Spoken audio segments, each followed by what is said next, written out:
I'm curious, on those days being driven while Black, do you see yourself in a lot of your faculty members and staff members? What does that look like on the side of law school faculty and staff?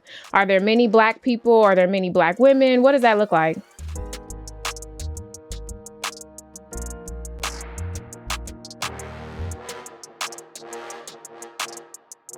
Hello. Thank you for coming. Thank you for having me. Yes, I'm excited. So we're here on the Driven While Black podcast. And so this is just a behind the scenes journey of success. And for me personally, I want to ask you because, you've been behind the scenes for me in terms of success and making, in terms of law school and making sure that I got through. So you were one of the only, you may have been the only Black faculty or staff member at Capital when I went there for law school. We didn't have any actual full-time professors. I know that for sure. That's crazy to even think about, but yes. Yes. And so seeing your face and seeing you advocate, when I was there, you were the head of the Black Law Student Association. You were the advisor for us. And so for me, that was, really, really good to see you there, to see you in that position. You were the director of admissions at that time, or dean of admissions. And so, that was important for me. So I'm really, really, really, really excited that you decided to take some time to talk to me. So I wanted to talk to you about your journey, being driven while Black. Do you see yourself as driven? Absolutely. Absolutely. So just kind of thinking about that long journey, right, to where I'm at now, things I've encountered, spaces that I've occupied, impacts that I've made, and just kind of, that long-term path. I am definitely driven for the work that I do. And that's really what keeps me, here. I think we all have those times we kind of waffle back and forth, like, am I doing the right thing? Am I fulfilling my purpose? Am I, utilizing all my skills in the best way as possible? But, opportunities like this, make me say, yes, I'm doing the right thing, and still driven to do the work that I'm doing. Awesome. Well, let's talk a little bit about the journey. So did you always decide that you wanted to be a lawyer, or how did that work? It was something that I knew I wanted from a young age. Now, how that will play out, I think, we all at those young ages, we have no clue, right? When we say, oh, I want to be a lawyer. So my mother hung my business card that I made on a note card. I stapled my 5th grade picture to it. And said, Cassandra Jeter at the time, attorney at law, I'm here to help you. Call me anytime between 9 and 5 p.m. So that card hung in my refrigerator forever. My mom always jokes with me because she's like, you said call me anytime, but you had some definite hours that you would be available. So, I had an idea, I think, back then that's what I wanted to be. It really started to come to fruition in terms of what does that actually mean? After I started at Howard University. And so I'm from Cincinnati originally. And there was a pipeline, or still is a pipeline program called SWELL, Summer Work Experience in Law. That really set me up and gave me some really great tools to be, not only successful in law school, but in profession, and really was my springboard for where I'm at now. So that program, we pretty much had opportunities every summer to work in some sort of subset of the legal profession. And so, my first summer I was at a firm. It was Frost and Jacobs at the time. I think it's Frost, Brown and Todd now. Yep. I worked there my first summer. I worked my second summer at Federated Department Stores, which is Macy's. My third summer at General Electric. And then my fourth summer, I was at the juvenile courts in Cincinnati. And so with that program, we actually had some really great exposure to the profession, not only through our summer work, but just through interactions with local attorneys. And I guess it's good to frame this is that this program was actually created by an African American attorney here in Cincinnati by the name of Jim Johnson. And it's really directed for students of color and particularly African American students. So it came out of the Black Lawyers Association and their roundtable.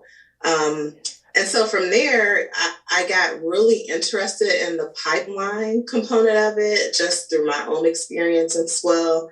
And going through law school, you know, it kind of set me up in terms of preparation, LSAT, understanding what law school was about. But then going through law school, ultimately at Capital University Law School, and having the opportunity to serve as a graduate admissions recruiter really then piqued my interest in kind of that pipeline programming and my admissions work as well.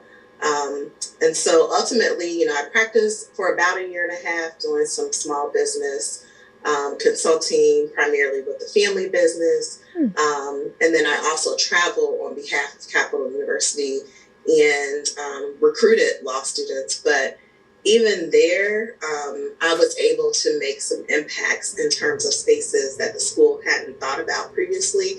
And so I set up a whole like HBCU swing of colleges to do recruiting and things like that. And so that was something that they hadn't, you know, really been in that space before. And then ultimately led me to admissions, and, you know, kind of the rest was history in terms of the time that I spent at Capital. That's awesome. So you kind of ventured into admissions after doing some work for admissions.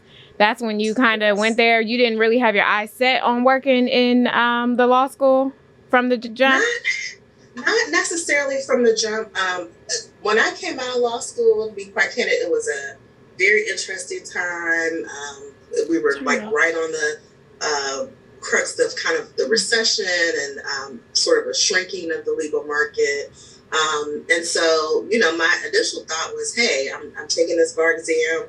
I passed the bar exam, and my intention was, you know, to practice full time. But then through my experiences and other things that happened at the law school, I received a call and said, hey, you know, if you're interested in returning, then this opportunity is available. That's awesome. That's cool. And so from there, did you decide to stay, or you kind of like, this might be where I belong? Like, how are you still in that space, especially with having the experience of actually practicing for a year and a half, which I did not know at all that you practiced. I thought you were non-practicing this whole time. So that's cool to learn for me. But what was that for you, that journey? Yeah, I think, you know, through that graduate admissions recruiter experience and really the opportunity to talk about diversity recruitment and the things that we knew about the profession and, you know, students of color, and particularly African American students, how underrepresented we are in the classrooms, really sparked my interest. And so during the travel season, I was very surprised at the number of individuals who were holding professional positions who also held a JD. So similar to myself, you know, in terms of some folks had gone and practiced, but most of them in the profession had turned to hiring individuals with JD.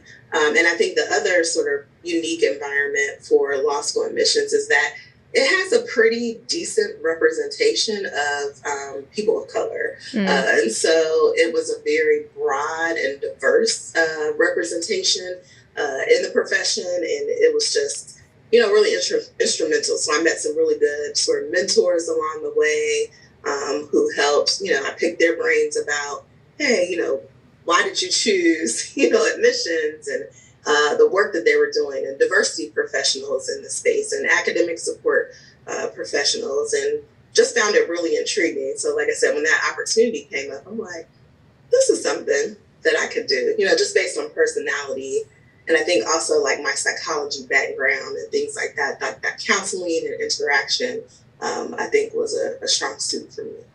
That's awesome. My undergrad is in psychology as well, so that's cool. And you probably could tell in my advocacy for Black students at the law school that that is something that's dear to me, to making sure that Yes, absolutely. students are successful. So, for you, I'm curious, on those days being driven while Black, do you see yourself in a lot of your faculty members and staff members? What does that look like on the side of law school faculty and staff? Are there many Black people? Are there many Black women? What does that look like? Um, I think I've had a varied experience, right? I think Okay.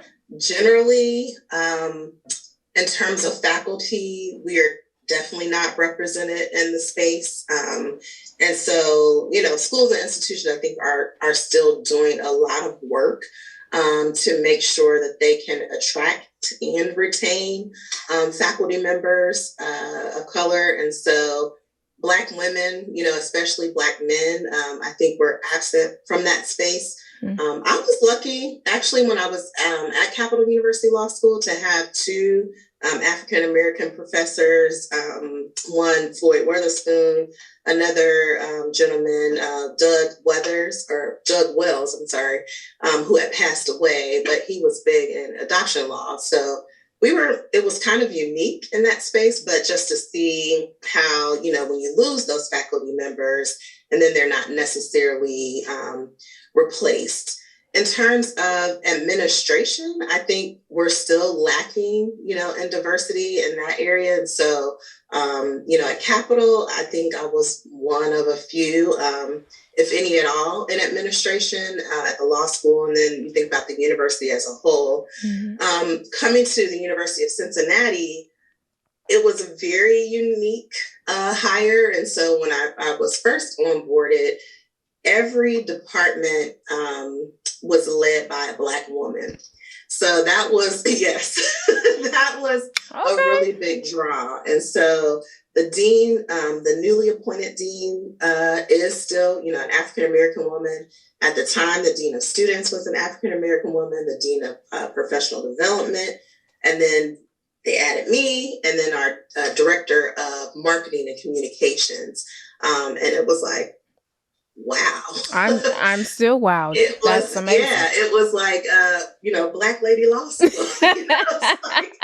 You walk into a room and it's like, how did this happen? And so that was actually one of the main draws when I was transitioning positions, to see so many Black women accomplish with JD's wonderful experiences in a place and in a position to make, some real change within the college. That's amazing. Wow. That a Black woman dean, Black woman head of marketing communications, just Black women everywhere. That is amazing. That's a good place to be. They splashed it everywhere. So it's like we did the power photo, all 5 women standing on the stairs of the law school. So it was a good place to be in. And I was happy, to be embraced. And when I visited, it was like, wow, this is unlike anything, I've experienced over time. Yes. Wow. That's beautiful. So how does that translate into the work that you all do as faculty and staff of law, or being a part of that journey for law students? So as you may know, less than 5% of lawyers in the United States are Black. And we're both in Ohio, and we're about 3% of lawyers in Ohio that are Black. So what does that actually, how does that translate into the work that you do? And how, if you could share a little bit about your perspective and how you all are intentional in that process. Yeah, so I think for the college generally, and especially having an African American dean who's accomplished in and of herself, her scholarship is around critical race theory, women's issue and things like that. And so, her own lens and focus comes from a background of advocacy and a background of advocacy in spaces as it relates to, diversity and people of color.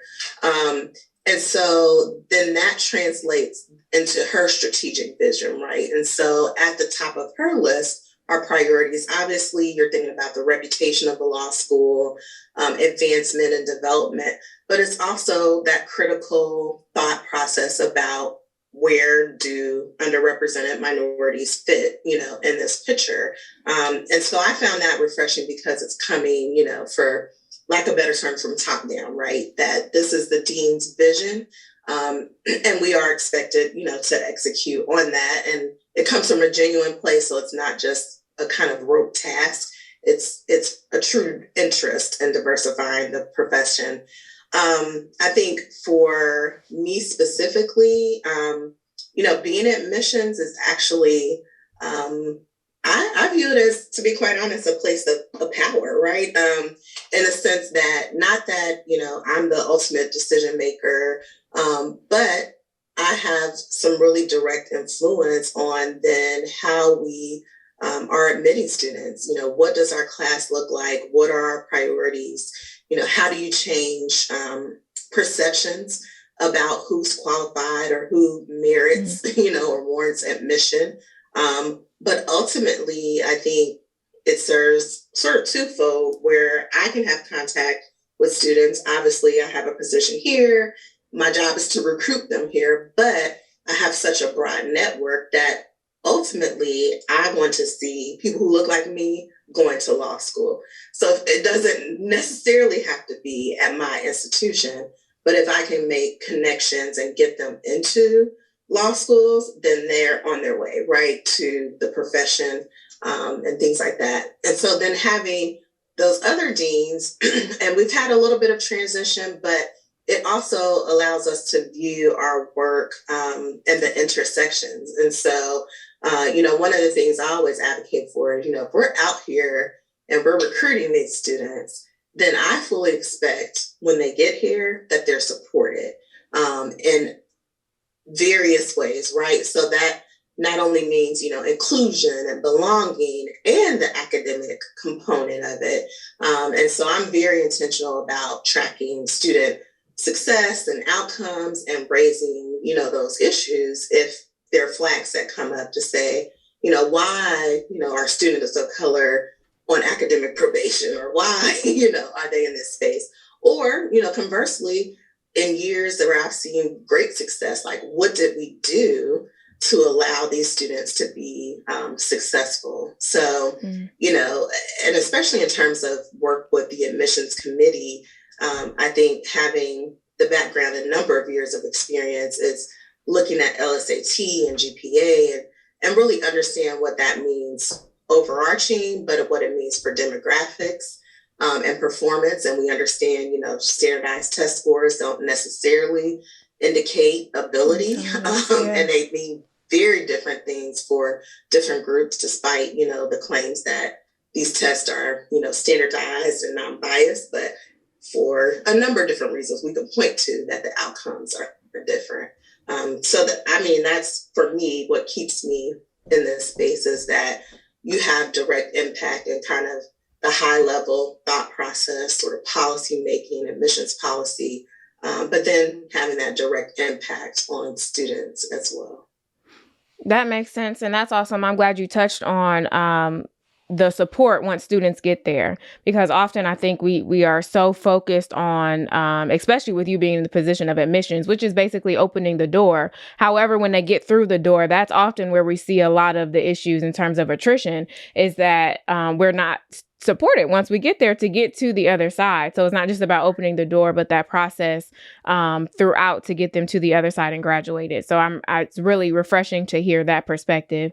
And I know that even when I was in law school, that was something I think that you brought up throughout. And that's just a conversation that I think we continually need to have, because the numbers are actually decreasing when it comes to Black people becoming lawyers. And so raising awareness around that topic and just looking at all of the different avenues where we can intervene so that we are successful, I think is very, very important. So thank you for that.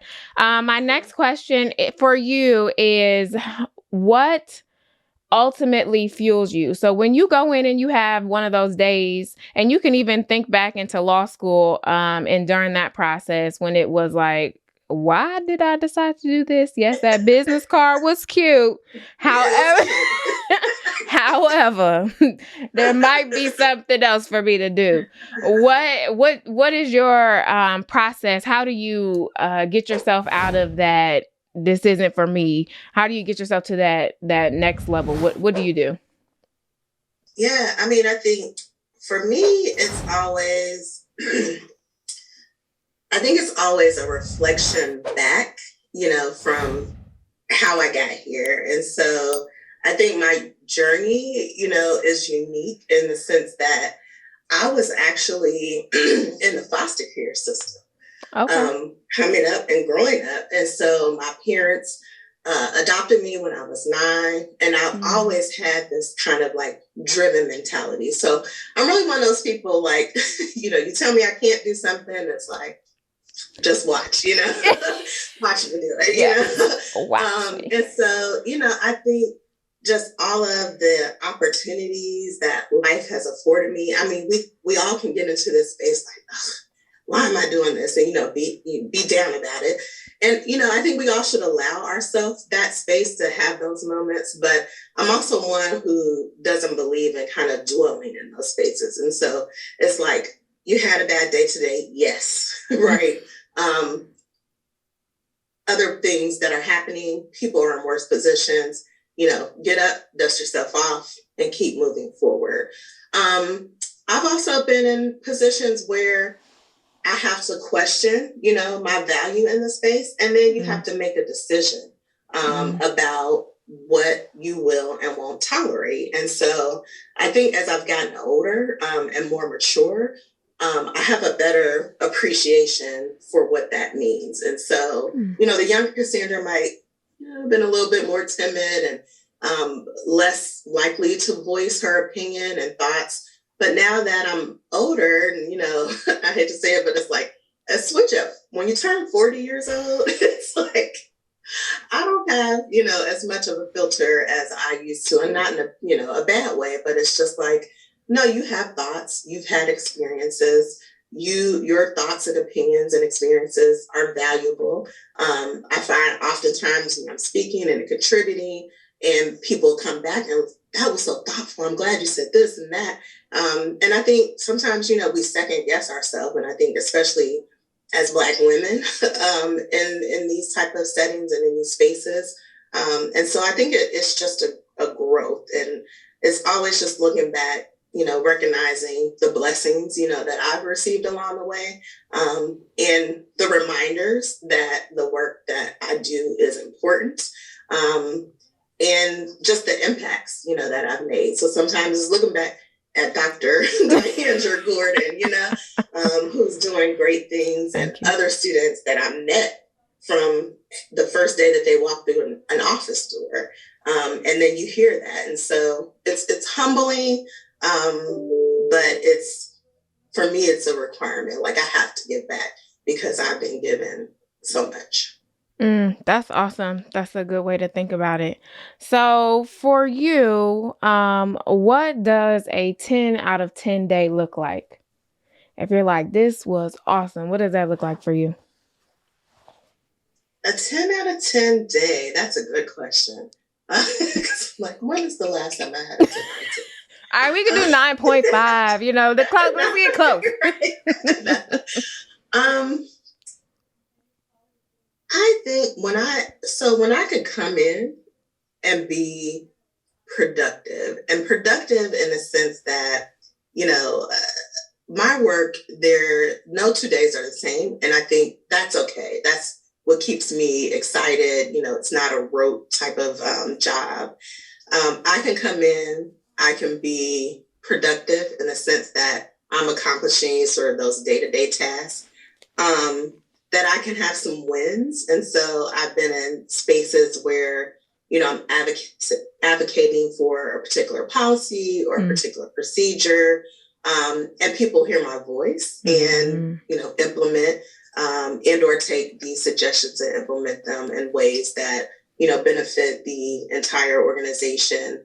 And that, honestly, that I've allowed myself, so I felt like I've allowed myself some time again for self-care, meaning I've actually taken a break and drank some water and walked around and, took a lunch, and so it seemingly, I guess, more balanced in managing everything that I have to do versus where you come in, you're managing employee issues, or there's something that went awry here, or, we have those days where folks are getting on your nerves, Sure. So I think it's just a well-rounded or a balanced type of day is a 10 out of 10 for me. Okay. Well balanced and rounded type of day. For some of us who are challenged in finding that balance and well-roundedness, what are some tactics that you have discovered along your journey that has helped you get to that place to get to that 10 out of 10? So is it, closing your door at a certain time, taking vacation when you know you need it, or just, what you said, look at that face. I'm sorry, I'm nodding, yeah.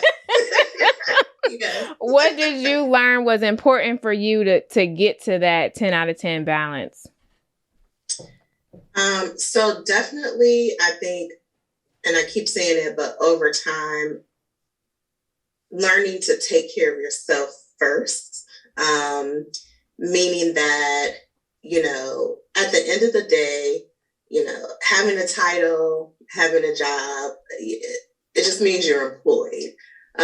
And so if you're not taking care of your health, your mental wellness, none of that matters. Like, you can't give your best, even if you want to. I think it's the realization that the world will go on with or without you. As dark as that may seem, but it's the truth. I think, we oftentimes will run ourselves in the ground for jobs or people or positions, when at the end of the day, prayerfully, there'll be folks who mourn for you. But from that business side, the show will go on, right? And so that means taking vacation days, understanding and recognizing, kind of your stress and your management, and being okay with stepping away, and not feeling like everything will implode because you're not present or you're not available or you don't answer an email. So for me, taking that time away, vacation, a mental health day, is very important. Really being connected. So I think I've been more intentional about that as I've matured, and that I'm not checking an email when I said I'm on vacation. I'm on vacation. I think the work that I do is very important, but I'm also not in the emergency room saving lives. So whatever is happening, it will be okay, once I return. And I think, taking each day to kind of decompress and think about, be intentional about what that next day will hold and what you want to accomplish. So, for me, it's being flexible, but planning, right? So here are the things that I'd like to accomplish. Everything's not derailed because I don't accomplish every task, but taking that step back at the end of each day to decompress, think about the things that I need to do the next day to give my best, has been a practice, that I've implemented as well. That's awesome. What is the best advice you've ever gotten? I think the best advice, very specifically, was from an attorney who I was interviewing with prior to graduation and taking the bar exam. And so, I went in all buttoned up and, ready and professional for the interview. And he was really down to earth. And he was like, well, let's take a step back and I want to get to know a little bit more about you. So, we shared, and then we kind of went into discussions about the bar examination. And he was like, and how are you feeling about that? And I'm like, I don't know. I'm worried. I'm nervous. I'm concerned. And, and he looked at me and he was like, you need to deal with that. And I'm like, deal with Excuse what? me? Excuse me? Yeah, I'm like, and he was like, the nerves, the anxiety, the worry, the concern. He was like, that will be your downfall if you don't deal with it now. And it was almost like this assurance that it basically was like, you have enough, you know enough, you're at graduation for a reason. There's no reason that this is an obstacle that you can't get over other than yourself. So he turned it and said, look internally, deal with all those type of things. And I think it transitioned, into that sort of health and wellness. Do the things. If you go to church, continue to go to church. If you fellowship in this way, continue to do that. Get rid of all of your anxieties and you'll be, you'll excel, right? You'll accomplish this seemingly great task. And he was like, and I was just looking at him like, I hadn't thought of it that way, because I think we're programmed to conditions, and you are well aware in that space. It's like the bar, it's this grand thing, and you block out the world. Yeah, block out the world, and nothing else matters. And it's like, no, those things matter, and those things are actually key to helping you to be successful. That's awesome. That was awesome advice. He basically shifted your perspective to let you know that you have the power to do whatever you need to do for you. And it's up to you to actually do that.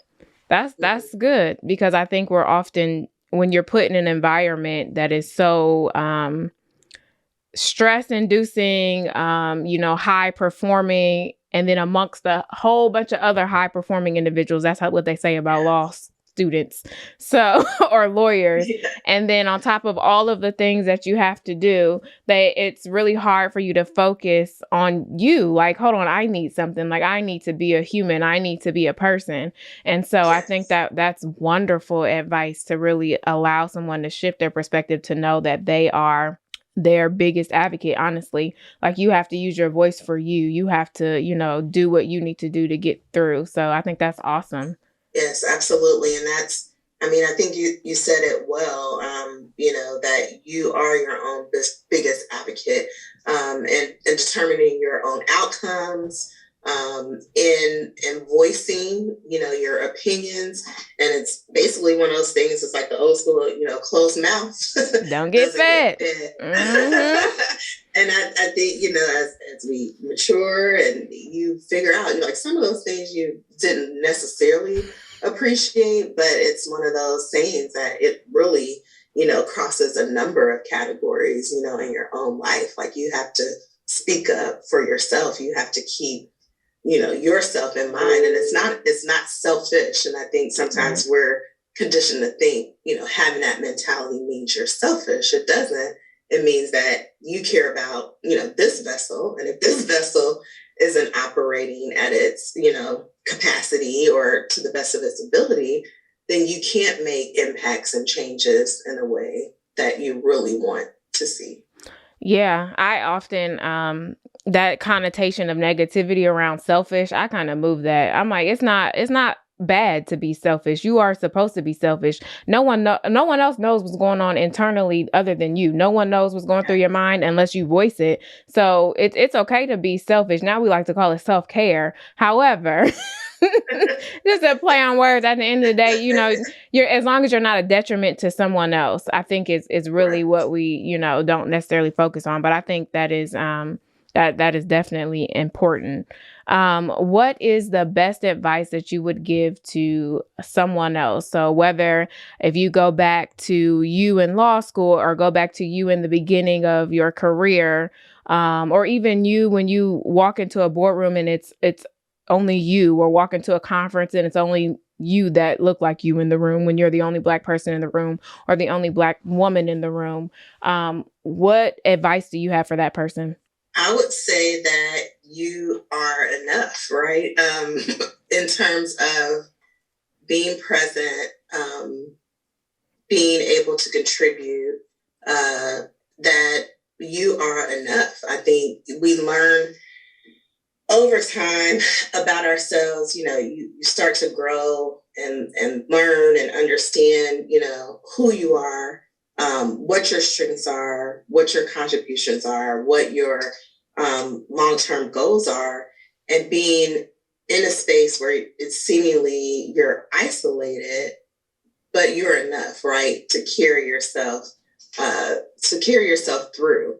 And, I think it's also really remembering like your why, because I think this kind of just goes back to our conversation earlier, is just, you're going to have those hard days. You're going to have those days that you question.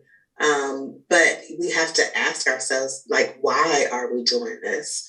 And I think by having those reminders, it keeps you grounded in terms of being able to push forward and continuing, to persevere, right? When you have to persevere.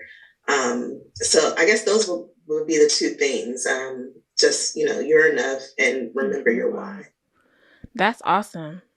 You're enough and remember your why. Okay. Who inspires you? Oh gosh, there are a few people. A few. Primarily, primarily my mother.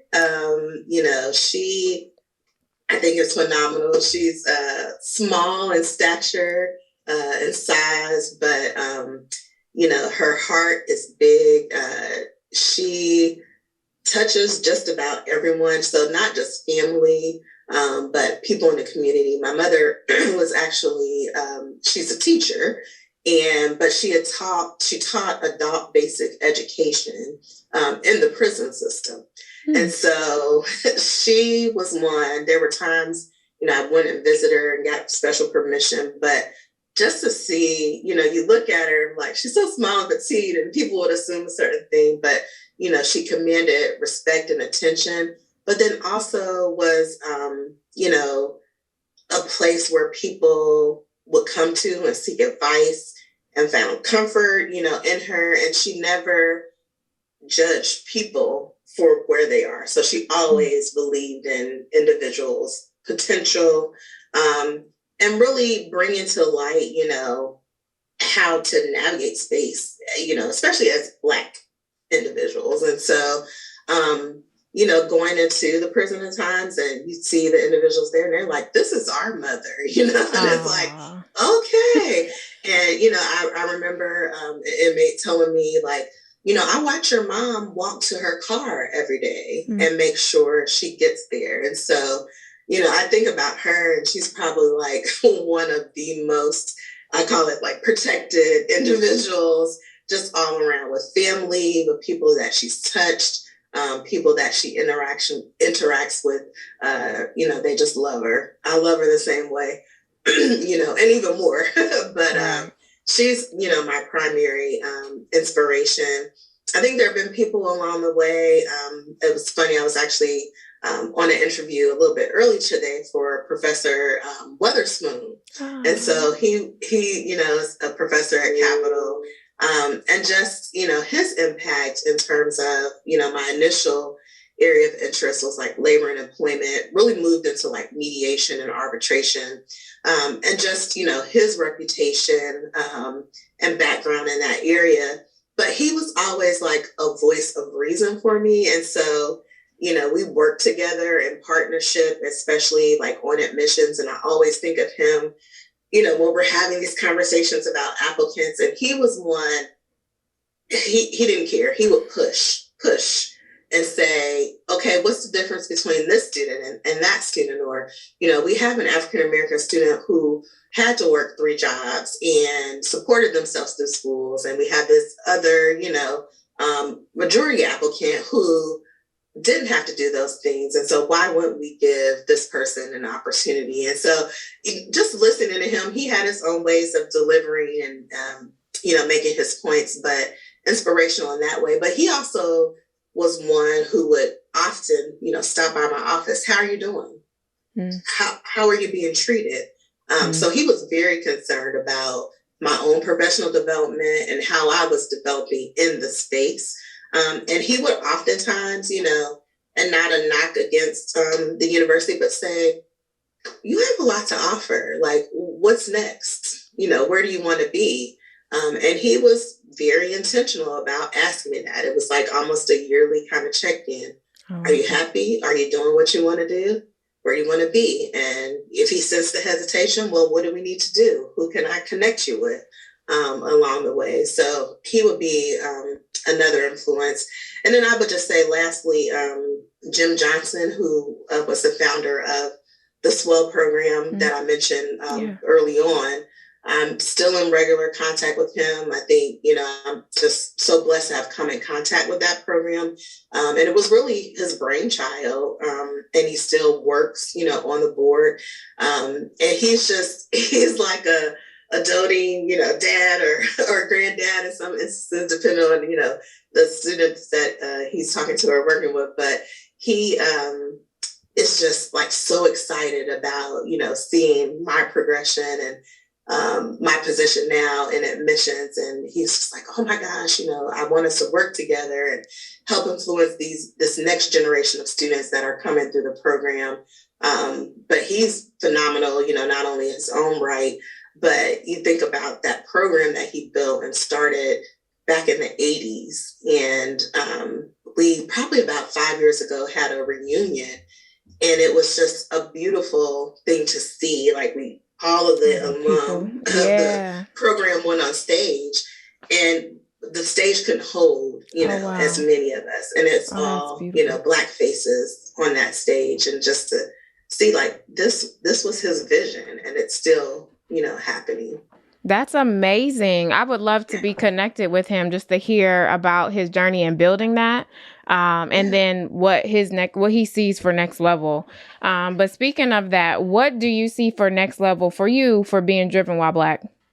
In my perfect world, because I've always, I love this space, and I love to stay, connected and having influence on, really diversifying the profession, because we see there's so much work to be done. You see it in just even recently the confirmation hearings and the whole thing about being, Black women having to be twice as good, and just, all things. It just keeps reminding me like, we still have work to do. Nearly done and making this impact. So, I can see myself here, but in my perfect world, it would be moving back into a service space.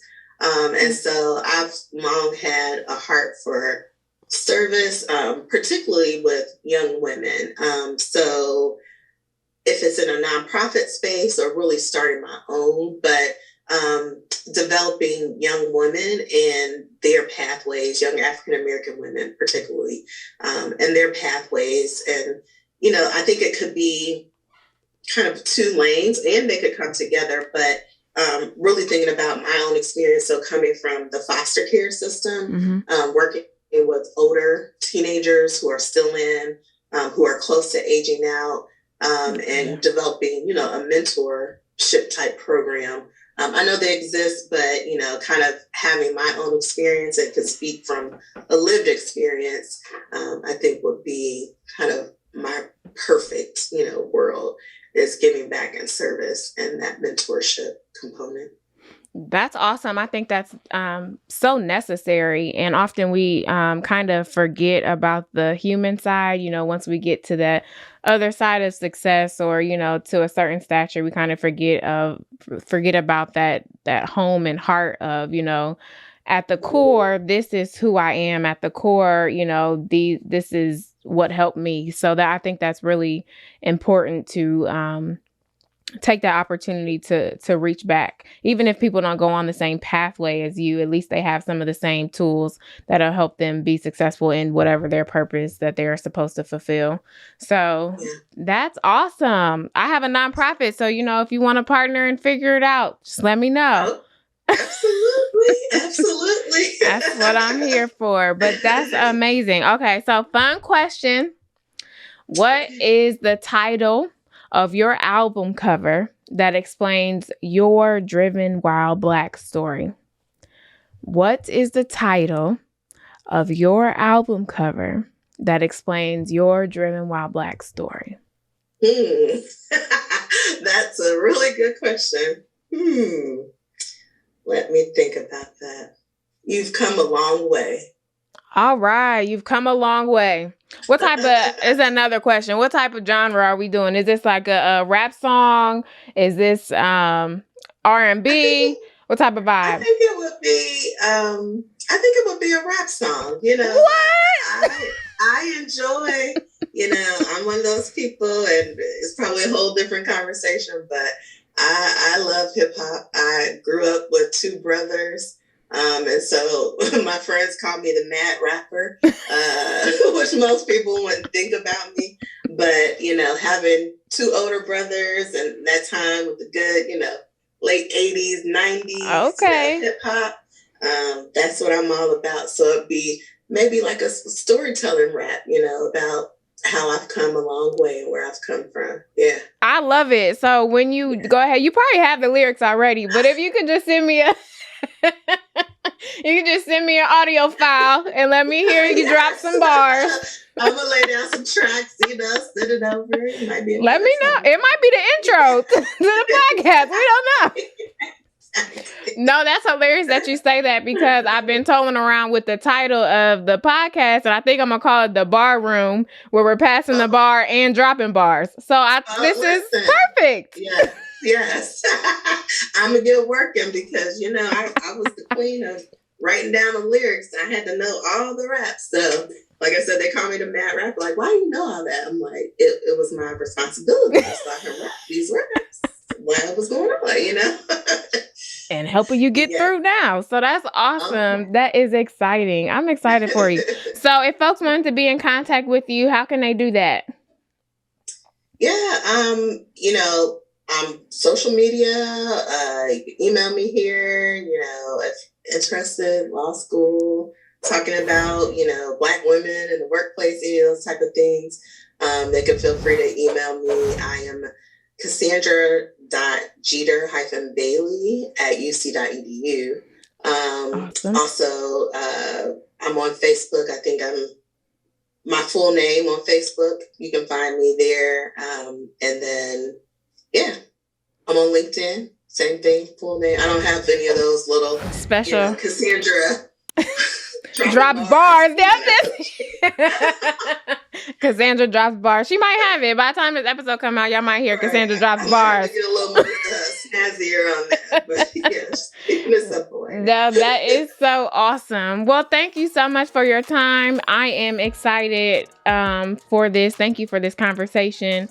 Of course, if anything else comes up in between time, let's stay in contact. I will get in contact with you and let you know. Do you have any final words for the good people?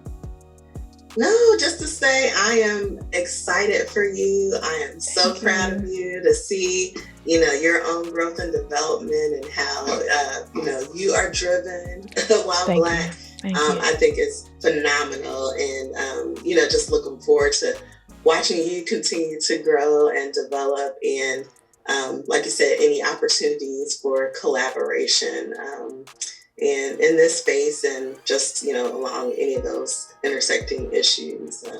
I'm always happy to help. But kudos to you. You are phenomenal. Thank you. Well, I appreciate you. It takes a village. I can't do this by myself. So I'm glad that you were able to hop on and have a conversation with us, and then opening your contact up to everyone else who's interested in going to law school. I think that's so important. So thank you so much.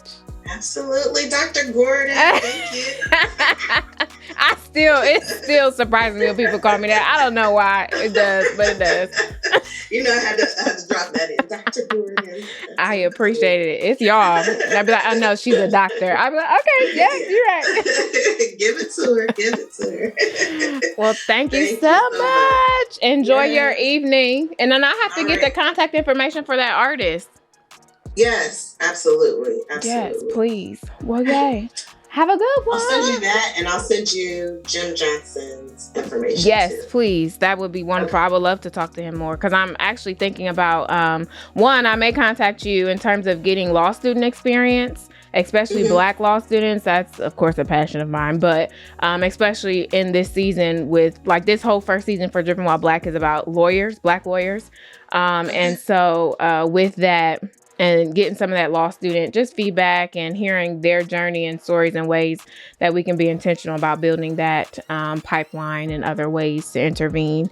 And so I may contact you about that. And then I would just love to talk to him in wisdom and building a program like that, because if there's some way to scale that and do that, you know, on a national level, that would be amazing.